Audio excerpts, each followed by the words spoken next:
ರಾಣಿ ದುಕಾನ್ ಹಾಕ್ತೀರಿ, ಹೊಲದಾಗ ಹೋಗಿ ಒಂದು ಬೀಜ ನೆಲದಾಗ ಹಾಕಬೇಕಾದ್ರೆ ಅದು 10 ಕಾಳು 100 ಕಾಳಾಗಿ ಬರ್ತದಂತ ತಿಳ್ಕೊಂಡು ಒಂದು ಕಾಳು ಹಾಕ್ತೀವಿ. ಲಾಭ ಇರಲಾರ್ದ ಯಾರೂ ಯಾವ ಕೆಲಸನೂ ಮಾಡಂಗಿಲ್ಲ. ಮತ್ತು ಇಲ್ಲಿ ಒಂದು ತಾಸು ಬಂದು ಕೂಡಿರ್ತೀರಲ್ಲ, ಒಂದು ತಾಸು ಬಂದು ಕುಂತು ಮಹಾತ್ಮರ ಚರಿತ್ರೆಯನ್ನು ಕೇಳ್ತೀರಲ್ಲ, ಏನು ಲಾಭದ ನಿಮಗ? ಏನು ಬಂದು ಕುಂತವ್ರಿಗೆ ದಿವಸ 500 ರೂಪಾಯಿ ಕೊಡ್ತಾರ ಕಮಿಟಿ ಅವರು? ಒಂದು ವೇಳೆ ಕೊಟ್ಟರೆ ಕೇಳ್ತೀರೇನು? ಇಲ್ಲಿ ಕುಂಡ್ರಾಕ ಜಾಗ ಸಿಗಂಗಿಲ್ಲ. ದಿವಸ ಪಾಸ್ ರೀ ಹೋದವ್ರಿಗೆ ಕಮಿಟಿ ಅವ್ರು ಕೊಡ್ತಾರಂತ. ನಿಮ್ಮೂರವ್ರು ಅಲ್ರಿ, ಸುತ್ತ ಹಳ್ಳವ್ರು ದಿವಸ ಗಾಡಿ ಕಟ್ಕೊಂಡು ಬರ್ತಾರೆ. ಇಲ್ಲಿ ಯಾರು ರೊಕ್ಕ ಕೊಡೋದಿಲ್ಲ, ಏನೂ ಇಲ್ಲ, ಆದರೂ ಬರ್ತೀರಲ್ಲ, ಇಲ್ಲಿ ಏನು ಲಾಭದ ನಿಮಗ? ಗೀತೆಯೊಳಗೆ ಪರಮಾತ್ಮ ಹೇಳ್ತಾನೆ ಏನಂತಂದ್ರೆ, ಪ್ರಯೋಜನಮನುದ್ಯಶ್ಯ ಮಂದೋಪಿ ನ ಪ್ರವರ್ತತೆ. ಪ್ರಯೋಜನ ಇರಲಾರ್ದ, ಲಾಭ ಇರಲಾರ್ದ ಒಬ್ಬ ಮೂರ್ಖ ಮನುಷ್ಯನು, ಒಬ್ಬ ಹುಚ್ಚು ಮನುಷ್ಯನು ಕೂಡ ಆ ಕೆಲಸದೊಳಗೆ ಪ್ರವೇಶ ಆಗಂಗಿಲ್ಲಂತ. ಲಾಭ ಇರಲಿಲ್ಲ ಅಂದ್ರೆ ಒಬ್ಬ ಮೂರ್ಖ ಮನುಷ್ಯನೂ ಪ್ರವೇಶ ಆಗೋದಿಲ್ಲ, ಕೆಲಸ ಮಾಡಂಗಿಲ್ಲ. ಮತ್ತು ನೀವು ಇಟ್ಟೆಲ್ಲ ಶಾಣರದಿರಿ, ನಿಮಗೆಲ್ಲ ತಿಳುವಳಿಕೆ ಅದ, ಇಲ್ಲಿ ಏನು ಲಾಭ ಅದ ಅನ್ನೋದು ಬಹುತೇಕ ನಿಮಗೆ ಗೊತ್ತಿರೋ ತಾಯಂದಿರ, ಇಲ್ಲಿ ಸಿಗತಕ್ಕಂಥ ಲಾಭ ಜಗತ್ತಿನ ಯಾವ ಮೂಲೆಯಲ್ಲಿಯೂ ಸಿಗೋದಿಲ್ಲ. ಆದರೆ ಇಲ್ಲಿ ಆಗತಕ್ಕಂಥ ಲಾಭ ಇದು ಕಣ್ಣಿಗೆ ಕಾಣೋದಿಲ್ಲ, ಇದು ಕಣ್ಣಿಗೆ ಕಾಣೋದಿಲ್ಲ. ಇಲ್ಲಿ ಆಗತಕ್ಕಂಥ ಲಾಭ ಯಾವುದು ಅಂತಂದ್ರೆ ಶಾಸ್ತ್ರದೊಳಗೆ ಬರೀತಾರೆ, ಆತ್ಮಲಾಭಾತ್ ಪರಮ ಲಾಭೋ ನ ವಿದ್ಯತೆ. ಇಲ್ಲಿ ಏನು ಲಾಭದ ಅಂತಂದ್ರೆ ನಾವು ಯಾರು ಅನ್ನೋದನ್ನು ಕಲಿಸಿಕೊಡ್ತದ ಈ ಶಾಸ್ತ್ರ. ಸತ್ಯದ ದರ್ಶನವನ್ನು ಮಾಡಿಕೊಡ್ತದ ಈ ಅಧ್ಯಾತ್ಮ. ನಾವು ಎಲ್ಲಿಂದ ಬಂದೀವಿ ಅನ್ನೋದು ತಿಳಿಸಿಕೊಡ್ತದ ಈ ಪುರಾಣ.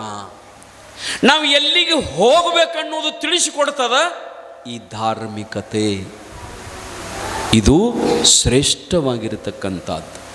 ಆದ್ದರಿಂದ ಮಹಾತ್ಮರು ನಡೆದು ಬದುಕಿದ ದಾರಿಯನ್ನು ನಾವು ಅನುಸರಿಸಬೇಕು. ಇದೇ ದೊಡ್ಡ ಲಾಭ. ಒಂದು ಪಾಯಿಂಟ್ ಹೆಚ್ಚು,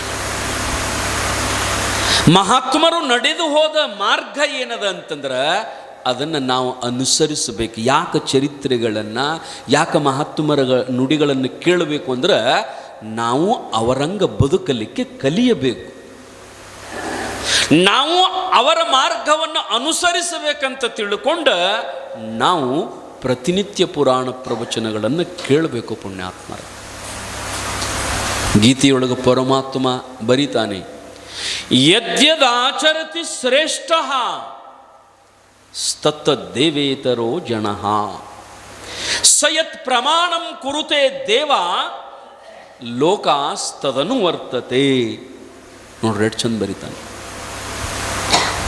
ಜಗತ್ತಿನೊಳಗೆ ದೊಡ್ಡವರು ಅಂತೂ ಯಾರು ಹೇಳಿಸ್ಕೊಂತಾರಲ್ಲ, ಈಗ ನಾವು ಹೇಳ್ತೀವಲ್ಲ ಪ್ರತಿನಿತ್ಯ ಮಹಾತ್ಮರ ಚರಿತ್ರೆಗಳನ್ನು, ಇವರು ಜಗತ್ತಿನೊಳಗೆ ದೊಡ್ಡವರು.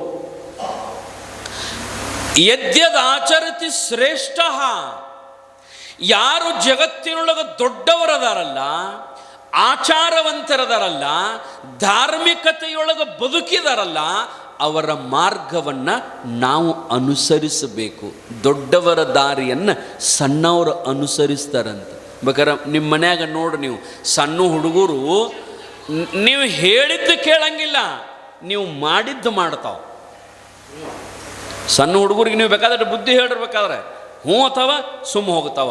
ನೀವು ಹೇಳಿದ್ದು ಕೇಳೋದು ಕಡಿಮೆ, ನೀವೇನು ಮಾಡ್ತೀರಲ್ಲ ಮಾಡಿದ್ದನ್ನು ಲಗುಟ್ಟು ಮಾಡ್ತಾವ ಹುಡುಗರು.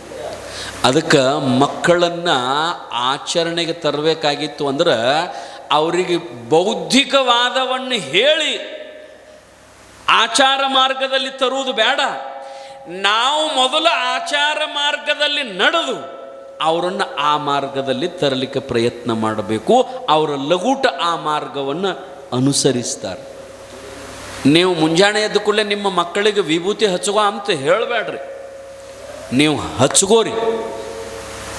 ನೀವು ಹಚ್ಕೊಂಡ್ರಿ ಅಂದ್ರೆ ಅವ್ರು ತಾವೇ ಹಚ್ಕೋತಾರೆ. ಏನು ಬಿಡ್ರಿ ಸ್ವಾಮಿ, ನಾವು ಹಚ್ಕೊಂಡು ರಗಡ್ ನಾಲ್ಕು ವಿಭೂತಿ ಉಂಡಿನ ಆಗ್ಯಾವ, ಅವೇನು ನಮ್ಮ ಮಕ್ಕಳು ಒಂದಿಟ್ಟು ಹಚ್ಚವಲು. ಈಗಿನ ಹುಡುಗರು ಹಂಗಾರಿ.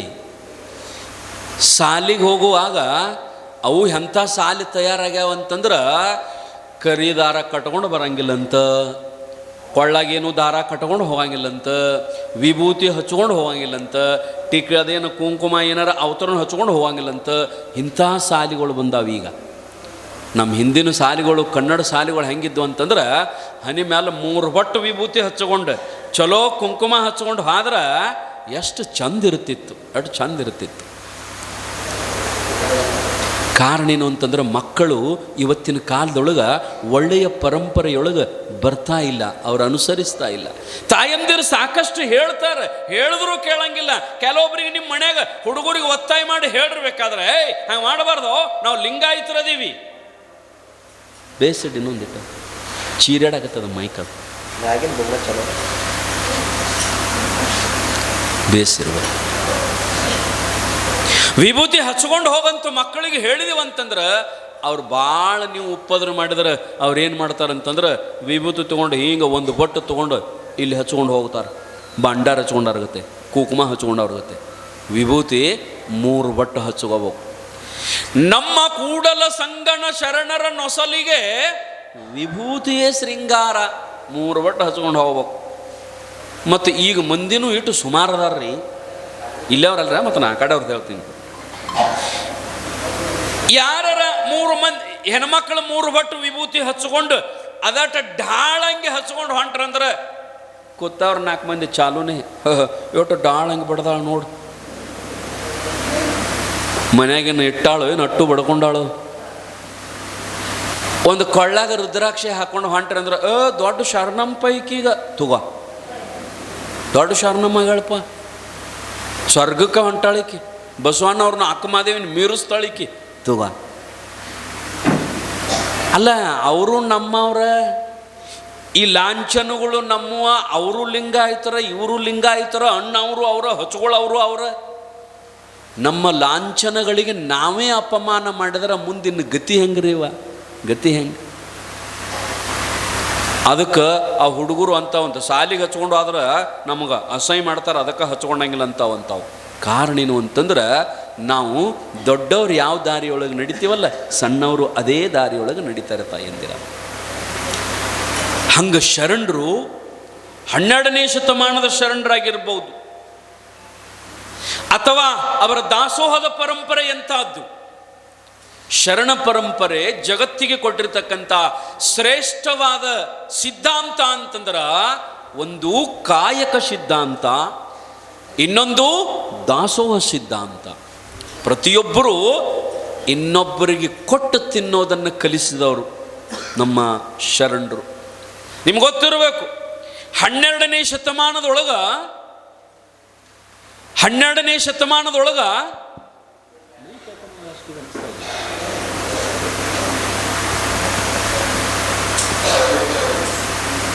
ನಂದು ನನಗಟ್ಟೆ ಕೇಳಾಗತ್ತವೆ. ಇನ್ನೂ ಸ್ವಲ್ಪ ಇವೆರಡು ಇವನ್ ಕೊಡ್ಬೇಕಾರೆ ಸ್ವಲ್ಪ ಮಾನಿಟ್ರ್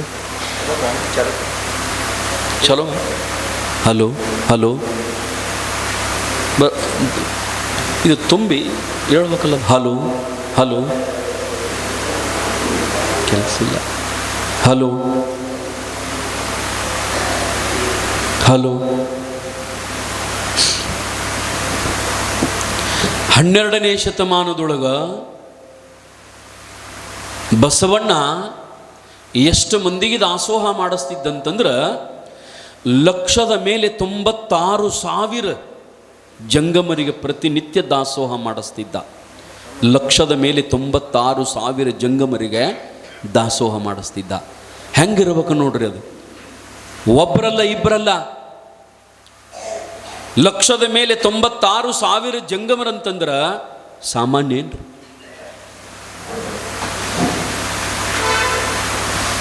ಈ 2 ಲಕ್ಷಕ್ಕೆ ಹಲೋ ಹಲೋ ಮೈಕೆ ಇಲ್ಲಲ್ಲ.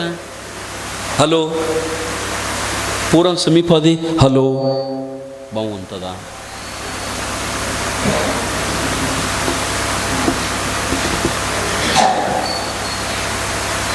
ನಿನ್ನೆ ಇಟ್ಟಿದ್ರಲ್ಲ ಮತ್ತು ಅದೇ ಇಟ್ಟೆ ಅದೇ ಅದೇ ಅದೇ ಅದ ಸರಿ ಹಂಗೆ ಇಟ್ಟಿಲ್ಲ. ನಿನ್ನೆ ಎಷ್ಟು ಚಂದ ಇತ್ತಲ್ಲ. Hello hello